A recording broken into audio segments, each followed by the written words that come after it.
Mike asked me to go through the rules changes. These are normally voted on in March. They've been pushed back to May. Obviously, the one big change we all read about, 17-game schedule, that did pass. So I'll kind of break it down into area. And so the first thing is overtime. There's actually 3 proposals involving overtime. The first one is the competition committee, eliminate overtime during preseason. I would anticipate that to pass. There seems to be the support for that, and probably a long time coming. So I would imagine that will pass. The next 2 are from Baltimore, and I'll get into it in a little more detail, but this is a drastic change to overtime and what's being called the spot and choose process. And so the difference between the 2 Baltimore proposals, the first one would be sudden death, and we're going to play until one team scores by any means, safety, field goal, touchdown. The second proposal would be a 7.5-minute overtime period, and whatever the score is at the end of the 7.5 minutes, that's what the score is. If it's a tie, it's a tie. Then we get to the onside kick, and so the competition committee is proposing a 1-year change to limit the number of players on the return team in the setup zone. The setup zone is a 15-yard zone from your own restraining line going back, and so right now you must have a minimum of 8, but there's no restriction on how many you can have in that setup zone. This would limit that number to 9. Philadelphia has a more drastic change, kind of outside the box. This is a 4th and 15 onside kick alternative, and this is something they've proposed in the past, and I'll get into that in more detail. Low blocks, competition committee, pretty big change, creating a tight end box. I'll show some video and explain what that means, and basically eliminating blocks below the waist, and that should say outside the tight end box. So within the tight end box, it would be legal, and I'll show you what that means. And then there are 2 involving instant replay, and we've kind of heard this sky judge booth umpire concept thrown around, and the first one is a joint proposal, competition committee, coaches subcommittee, and Baltimore, and this would allow the replay official to advise game officials on objective aspects of the play, and that word objective is key. I'll show some video as to what that means. The second proposal, which is just Baltimore, is basically a booth umpire, and adding that person as an 8th member of the crew, giving them the same responsibilities as an on-field official, but obviously they're upstairs and they have access to the video. So that would be a significant change. And then 3 miscellaneous, I'll kind of cover those real quick. Kansas City is proposing an amendment to the permissible jersey number rules by position. This, in essence, would give you more flexibility in assigning numbers. The major change would be all of your backs, other than the quarterback. So backs, receivers, tight ends, other than the quarterback, they could all wear 1 to 49 or 80 to 89. So right now there's limits within that 1 to 49 that you can wear, and 80 to 89. And now it would open that up to all of those skill position players. Chicago has a modification to fouls on consecutive try attempts. Doesn't happen very often. It happened to them. Chicago's going for 2. They hold. Ball gets moved back to the 12. If you want to go for 2, you got to snap from the 12. You could elect to go for 1 and have that penalty enforced from the 15. And now you're snapping from the 25. If Chicago elects to do that, now they're playing Kansas City, and Kansas City jumps offside, Chicago could now go back to the 2 and go half the distance. So in essence, their hold kind of goes away. This change would have that hold carry over. So any foul, any penalty, it would continue throughout a consecutive series of tries. Doesn't happen very often. And then the Rams are proposing adding loss of down to the penalty for a second forward pass from behind the line of scrimmage. This happened to them in a game against Tampa this year. Brady threw a pass. It got deflected. He caught it. He threw the second forward pass. That's illegal. It was a 3rd and 10 play. The play gained 8 yards. Because it's not a loss of down penalty currently, the Rams had to make a decision. Do we want to replay the down and make it 3rd and 15? Or do we want to decline the penalty 4th and 2 and potentially Tampa goes for it? This would make it a loss of down. So it's a moot point. You're going to get the 5 yards and the down's going to count, just like a quarterback who crosses the line of scrimmage and throws a forward pass. So that's kind of a summary. Overtime, just some numbers to share. 94 to 2010, both teams had possession 66.5% of the time. The team winning the toss, winning the game was 58.6%. And winning the toss and winning on the first possession was 32.7%.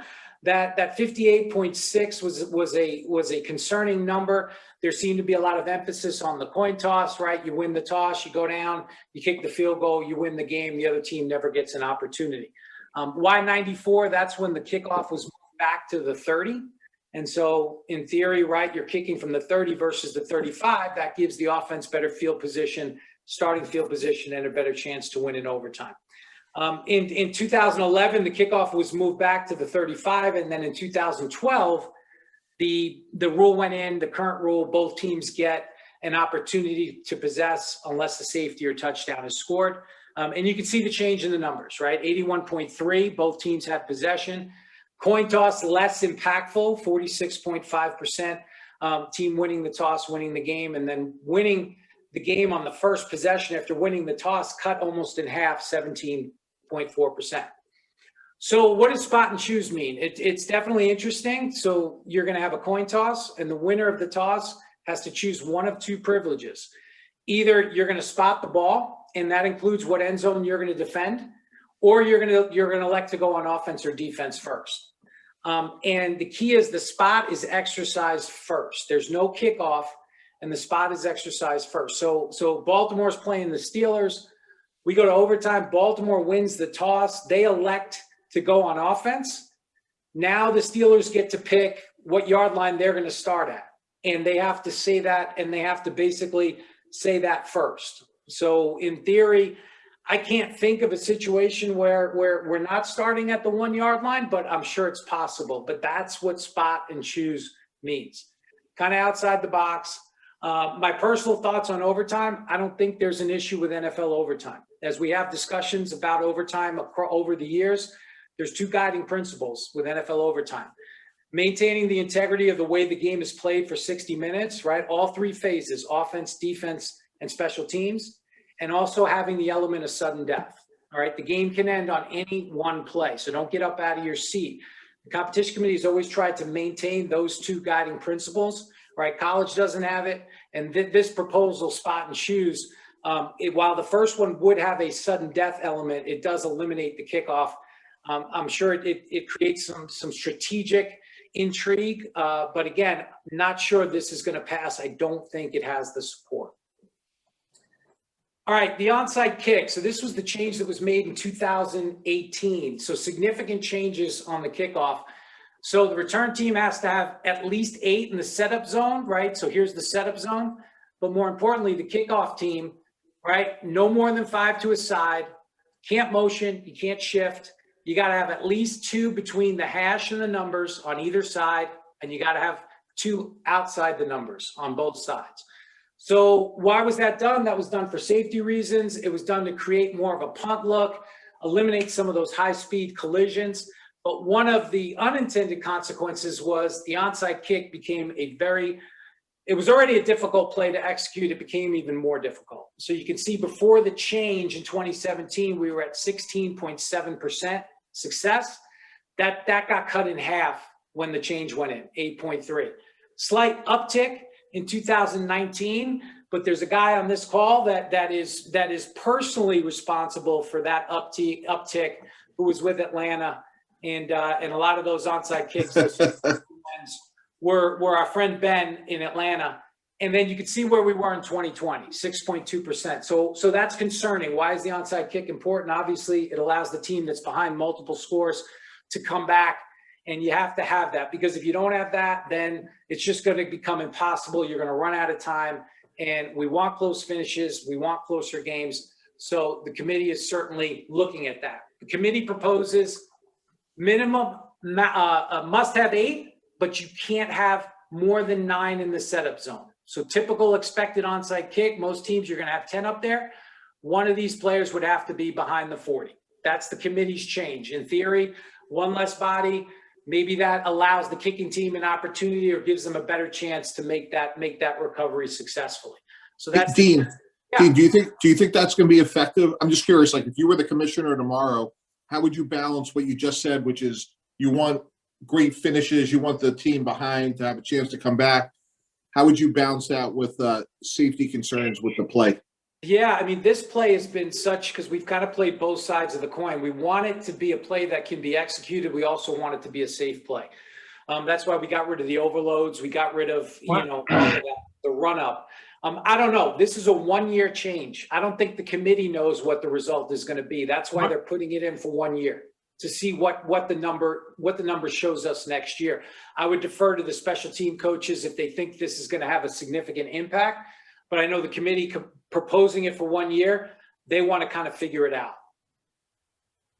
Yeah, Mike, I don't know how significant that impact will be, but you're just putting less bodies, less collisions, and less guys to recover the ball. So, it's another step in that direction, and a 1-year deal might prove otherwise. Yeah, and then the last slide, and I'll just show a couple of plays here. This is Philly's 4th and 15. Pretty significant change. This was voted on last year, and I think there were 15 or 16 yes votes. So it could, maybe that support. Remember, you got to get 24 to pass it. I don't know if they'll get 24, but this is an alternative to the onside kick. It doesn't replace the onside kick. You can still go for an onside kick, but twice a game you could elect to go for a 4th and 15. You let the referee know after the try. The ball's spotted on your 25-yard line, and then it's just a football play. Just like 4th and 15 during a normal scrimmage situation. Clock starts on the snap. You make it, you continue the drive. You don't make it, it's a turnover on downs. If there's an interception or fumble, it's just as it would be normally. So that's the 4th and 15. Just looking at some numbers, your expected onside kick from 2002 to 2019 was a 13.2% play. 4th and 15, 16.8% play. You kind of want those numbers to be similar. And I will say the 4th and 15, this was the NFL put this together. Not a big sample size 4th and 15. So they added some 3rd and 15, got to have it plays, which were basically fourth quarter down in the score. And if you don't make it, the other team gets the ball, the game is over. So that's kind of just some of the numbers behind that. Dino, real quick on that. You said through 2019, but didn't they change the rules with the onside kick in 2020? There was no change in 2020. So the major change was in 2018. 2018. Okay, I want to make sure on that. Correct. And are we just overcomplicated? Why don't we just give each team the ball one time? Like, why don't we just give them each the ball one time and then we go from there? I feel like we're trying to come up with creative ways just to come up with something crazy. Like I said earlier, I don't have a problem with NFL overtime. I think it's good as it is. I know we get the one-off game where we wish Patrick Mahomes or Tom Brady or whoever it is would have got a chance with the football. But for me, you got an opportunity to stop that team from going 75 yards and scoring a touchdown. You got to play defense too. But again, this conversation will continue, and I'm sure we'll hear more about it. Yeah, just one more thing. Like I get you're right. They do get a chance to stop them, but how many times does somebody say we'll play defense? Like they know they want the ball. Like they want the ball. Absolutely. They want the ball. So there's an advantage there.